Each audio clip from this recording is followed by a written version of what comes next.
course, 200 That's miles super per hour. fast. Oftentimes, isn't even Yeah, a race for it is ordinary not racing. a race for ordinary This is a people. race for So all his family lost their life by racing, and he's still a racer. Hello guys, a happy new year to you and welcome back to the channel. Today I'm gonna be doing something different. I'm going to be checking out the most dangerous races in the world. That's a bit creepy. I don't know more about races, but over the time I've been fascinated about everything, like how they tend to drive so really super fast, and I want to delve more right into races and all that, and I hope you stick with me on this ride. Let's dive right into the video. See you guys. This is the most dangerous race on Earth. Oh my Motorcycles God. flying at over 200 miles per hour on the public road. At times, even fully airborne. And since its inception, over 280 people have died racing here. Many people are calling for it to be banned. But the fans, organizers, and of course, the racers themselves refuse to let that happen. So let's take a look at this race going back over 100. Well, I'm a bit curious, okay? Why will you, because they said a lot of people have called and asked for this race to be banned, but the organizers and the people, like the people watching them, have tried to make it continue happening. And then also what got me more is that he said that even the racers themselves don't want to end the game. Like, it's just like you knowing that this thing can end you and yet you're doing it. That's a whole lot of courage there. I can't do that.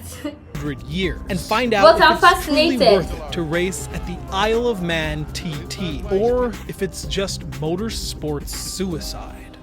The Solby Strait, the fastest section of the 37-mile TT course. 200 That's miles super per hour, fast. oftentimes with only one tire touching the ground thanks to the many bumps and crests in the road's surface. This isn't a race for ordinary people. Hell, this isn't even a race for ordinary racing. Not a race for ordinary people. This is a race for people who are undeniably, unequivocally super insane. fast.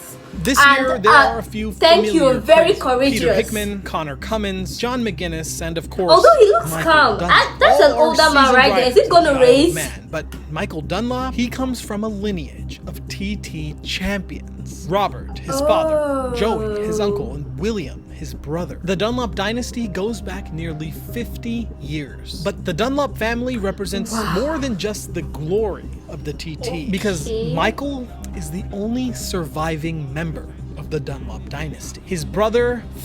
He's the only surviving member of his family, and all of them were once participants of this race. That got me thinking, how did they go? Like, how? Was he through this race and yet he's still racing? Oh my God, this is too much. Father and uncle all lost their lives racing motorcycles. Racing! And just this year, on the Isle of Man, 5 racers were killed in... Wait, so all his family lost their life by racing, and he's still a racer?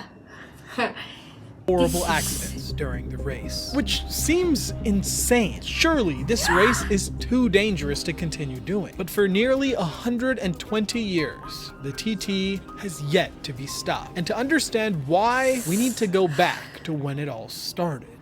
The very first race on the Isle of Man was held as a slap in the face to Britain's Motor Car Act of 1903. The Motor Car Act regulated speeds on British highways to 20 miles per hour, and it allowed local towns to implement even lower speeds as requested. By this point in time, racing was already huge in Europe, and racers in the UK saw this as a major setback. Sir Julian Ord, the secretary of the Automobile Club of Great Britain and Ireland, thought that this new act would place strain on the advancement of performance-oriented vehicles. And so, he took action and set off to the Isle of Man in hopes of persuading the Isle's government to see things his way. Now, the Isle of Man is protected by the British military and is represented by the United Kingdom in foreign matters. But ultimately, the Isle of Man is self-governing, and the local parliament is in charge of all domestic affairs. Sir Julian Ord, a charming fellow, wined and dined a few Manx officials. By the way, Manx means from the Isle of Man. And Sir Julian Ord asked them if he could organize a race for the advancement of the British motor car, of course. The Manx authorities were happy to host this race and be part of the progress of the British automobile. So in 1904, the very next year, the Highways Act of 1904 was passed, and it allowed the Isle of Man to set up a 52-mile course for the Gordon Bennett car trials of 1904. That's right, the first races on the Isle of Man were car races. And the trials were a car races! Success. Clifford Not Earle won the first motorcycle event, doing races. 5 laps in 7 hours and 26 minutes. And he won it again the very next year in 1905, having done 6 laps in 6 hours and 6 minutes. But by this year, people wanted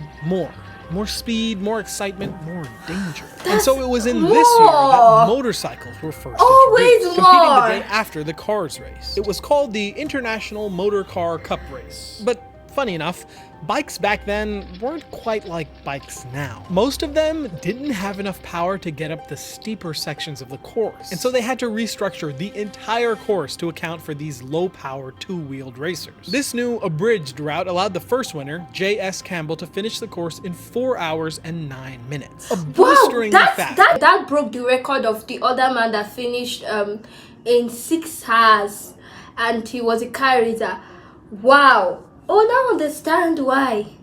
For the time, and his bike only caught fire once. People absolutely loved the motorcycle racing. So much so that by January of 1907, it was proposed that motorcycles should headline their own event at the Isle. Both the racers and organizers were on board, so it whipped up some new guidelines. It would host 2 classes, single-cylinder machines that averaged 90 miles per gallon and twin-cylinder machines that averaged 75 miles per gallon. On top of that, they required regulations for saddles, pedals, mudguards, exhaust silencers, but that was it. So in May of 1907, the inaugural International Autocycle Tourist Trophy took place. But if you were in the club, you called it the Isle of Man TT, and it was a smashing success.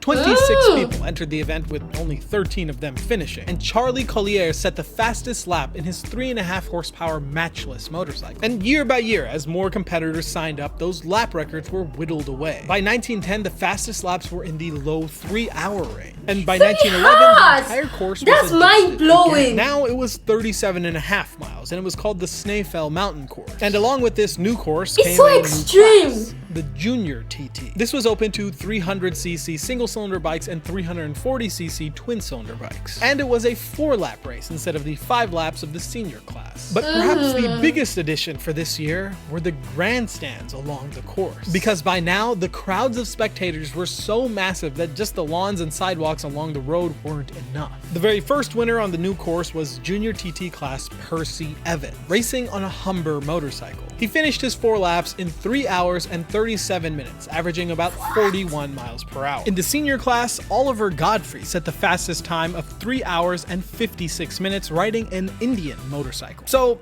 as you can see, Sir Julian Ord was onto something when he started this race. And the Isle of Man was quickly becoming world famous with its ridiculous speeds and heroic racers. But along with those rapidly growing speeds, they got some courage down there, bro. Death toll. There is a safe way to race though, and it's called a high-performance driver education event. That's why we're happy to announce that this episode is supported by Rev Match Track Days. Our 1911 race was the first time that somebody died racing at the Isle of Man. Victor Surridge was killed in an accident during practice. He was attempting to overtake another racer, but ran wide and crashed into a ditch. The medics said that at the speed that he was going, he likely died on impact. This death was tragic, but like I said, it was only the first. So at the time, many saw it as a unlucky moment for the sport, a one-off tragedy. But what people didn't know at the time was that just one person dying at the TT would later be considered one of the safest weekends in its entire history. Over the years, the TT proved to be an immensely deadly race. Including that first death in 1911, 265 motorcycle racers have lost their lives on that course. Plus, 1 person was killed racing a car, 2 more racers died during parade laps, 5 racing officials have died in accidents, and even 2 spectators have been killed. And then there were the other fatal incidents that we'll talk about later. Today, in 2022, the death toll is at 280 people. Now, to be totally fair, not all of these deaths were during the actual Isle of of Man TT race. Only 155 people have died during practice or actual race, but the 280 death toll figure includes the people that died during the Manx Grand Prix and Clubman TT races of the 1940s and 50s. The Manx Grand Prix was the amateur racers version of the Isle of Man TT, and the Clubman TT was a class for production motor cars during the 40s and 50s. These classes were meant for new names to rise up the ranks, and the real stars of the sport weren't allowed to participate. Needless to say, putting total amateurs up to a grueling race like the TT ended badly for a lot of competitors. No matter how experienced you were, the TT is a race that is always knocking on death's door. The deadliest year ever, 2005. Obviously! How will you drive so fast? Since 1937, the only year where there were 0 fatalities, 1982. It's insane to think about. Anyone who attended, whether you were a racer or a spectator, knew that at least one of the people that lined up at the start line wouldn't be around at the end of the day. But that's not to say that the event organizers didn't try to make things safer. There have been numerous attempts over the years to increase safety and mitigate fatalities. But sadly, like most things today, those safety adjustments only came after tragic incidents. Frank Bateman died in 1913, and so crash helmets became mandatory from 1914 onwards. In 1927, Archie Birkin died during practice when he collided with a fish fan that was just driving on the open road. So from 1928 onwards, practice sessions were held on closed public roads. In 1934, Sid Crabtree crashed in heavy fog. I never knew that the practice session was actually done on a normal road. It's not really safe. Obviously, looking at it now, it's not safe, because if a practice session is done on a normal road where you expect to see other vehicles and all that, and the other party practicing is moving at a very, very fast rate, I wonder what they were expecting. I feel so bad that someone had to use his life as a test tryout to now make things right. Officers didn't know where he was for over half an hour until a random bystander stumbled across his lifeless body. So from 1935, they employed two motorcycle riding traveling marshals that had one job: to search for missing riders. Yet, in that same year, Doug J. Perry died after crashing due to poor visibility because of mist and fog. So in 1936, they implemented a weather delay policy, in which races were postponed to the next day if the weather was inclement. And they even moved practice sessions to the evening to avoid the slippery morning dew. And during the 50s, there were a bunch I of feel like I have to made, say even that a full course restructuring. I sincerely have to say that the organizers really tried to make the race safer, and but it does not just still sit right, because obviously we're talking about the lives of people here.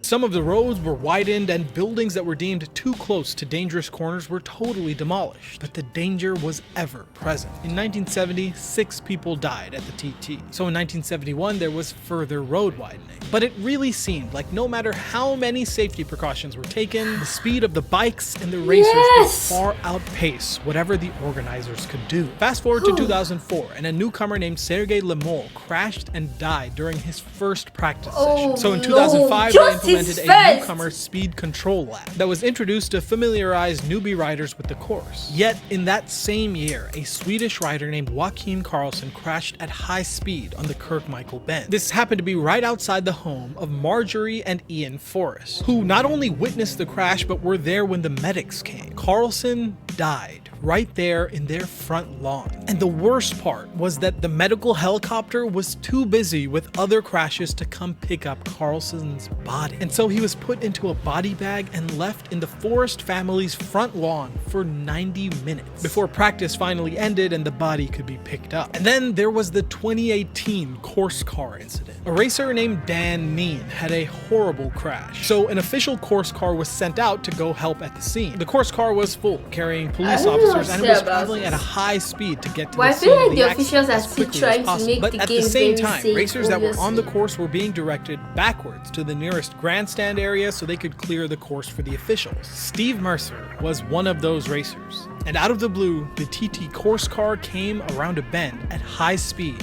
and collided with Mercer head-on. Steve Mercer thankfully survived, but he was unconscious for 5 days, and he was hospitalized for 5 months. Through no fault of his own, Steve Mercer was yet another victim of the TT. Immediately after that accident, a new red flag protocol was put in place. Now, riders must stop and wait on the course until the accident is clear, and they can only travel in course direction accompanied by marshals front and rear. So there absolutely have been efforts to make the race safer. But sadly, almost all of these safety measures are reactive instead of proactive, and they're at the cost of the lives of hundreds of TT racers. As Sir Julian Ord predicted 100 years ago, when given the freedom, the automobile will continue to get faster and faster. And for the TT, that also meant that the race would continue to get more and more dangerous. But despite its dangerous nature and ever-increasing death toll, the Isle of Man TT continues to attract record-breaking crowds. Through the new millennium, the race has grown tremendously, and in 2019, the largest crowd yet was recorded with over 46,000 spectators. Then the race took a break for 2 years because of the pandemic. But regardless, it's proof that despite all the negative press, spectators and racers alike love the Isle of Man TT. But of course they do. What is there not to love? Every year we get to see the fastest and craziest motorcycle racers on the planet compete in a sport that is so raw, so visceral in feeling. With car racing, it's easy to see the field as just machines. But with motorcycles, each bike is seen as an extension of the rider, a living, breathing limb that racers use to perform some of the most exciting feats on the planet. Just watch the insane POV clips, the do or die Hail Mary saves, and of course the record-breaking lap times. The fastest outright lap ever was set by Peter Hickman riding a BMW S1000RR, 16 minutes and 42 seconds. And he did it by averaging over 135 miles per hour for the entire lap. Then there's our old friend, Michael Dunlop, who still holds the records in supersport and lightweight TT classes. And then there's Jenny Tinmouth, the fastest female ever to lap the Isle of Man, who did an 18:52 in her CBR 1000. And then there's arguably the most fun class to watch, sidecars. Sidecars were added to the list of classes in 1923, and it's been going strong since. These things are sick. Just look at this. Absolutely bonkers stuff. The fastest sidecar lap ever was done by brothers Tom and Ben Burkhall in their Honda CBR. They averaged 119 miles per hour and lapped an 18:59. An average of 119 miles per hour while leaning like this. Absolute mad lads. And this event isn't just a big deal for motorcycle racers and enthusiasts. It's also a massive revenue stream for the Isle of Man as well, bringing in millions of pounds every year. In 2019 alone, the event generated an estimated 37 million pounds for the Manx economy. And that's the thing. The TT is an integral part of the Manx economy. When the pandemic struck, it was estimated that the race closure cost the Isle of Man somewhere around 246 million pounds. So despite the numerous calls to ban the event by bereaved families, politicians, and onlookers, it only makes sense that the Manx government would continue to greenlight the TT, as it's such a big part of their economy. In fact, the only times that there hasn't been a TT was World War I, World War II, the COVID pandemic, and 2001 when everyone in England got foot and mouth disease. But let me take a step back. Does any of this matter? The opinions of people like us, outsiders looking in. We may not think the risk is worth it, but to the spectators, the organizers, the racers themselves, hell, the motorcycling world at large, it is worth it. Those who take on the TT are not coerced. They do it willingly, be it for fame or fortune or just for the thrill of it. And if somebody like Michael Dunlop, who's lost his entire kin to motorcycle racing, can come back to take his 21st title all while proclaiming that the TT should never stop, who are we to tell him otherwise? Over 300 people have died climbing Everest over the years. Over 500 people have died in professional boxing alone. And since 1981, there have been over 400 deaths base jumping around the world. And while all those communities have worked to make their sports safer over the years, just like the TT, they are still dangerous, just like the TT. So, armed with that knowledge, let me ask you again, is it worth it? Like much of life, it's a bit of a moral quandary, one that perhaps will never have a clear answer. But for me, somebody who's too afraid to ride a motorcycle on the highway, I can't help but feel tremendous admiration for the feats of heroism, the unfolding legacies, and the absolute motorsports madness that only the Isle of Man TT can create. Thanks for watching. If you liked the video, please do hit the like button. It really helps us out. And don't forget to subscribe if you haven't already. I'll see you in the next one. Oh my god. As he said earlier, it's really hard to come to a conclusion on the moral standing in this matter, because I mean, if they are not forced to take on this race or race in these events, they did it willingly. You see, most times most things that we enjoy doing are not all that safe, but I feel like it's based on the people. And for instance, Michael, who lost all his kindred to raising, yet still raising, so it's more like a passion or probably an obsession. But I will have to say is I really admire all those motorbike racers, because I mean, my first time on a motorbike, even when it was not that fast, just going at an average speed, I was screaming my head out. But I really look up to them. Thank you so much for staying up to this time. I'll check out more racing videos on this channel, and for you not to miss out, do hit on the subscribe if you've not done that, and always follow us to get more exclusive videos immediately we drop them on this channel. I love you and see you next time. Bye bye.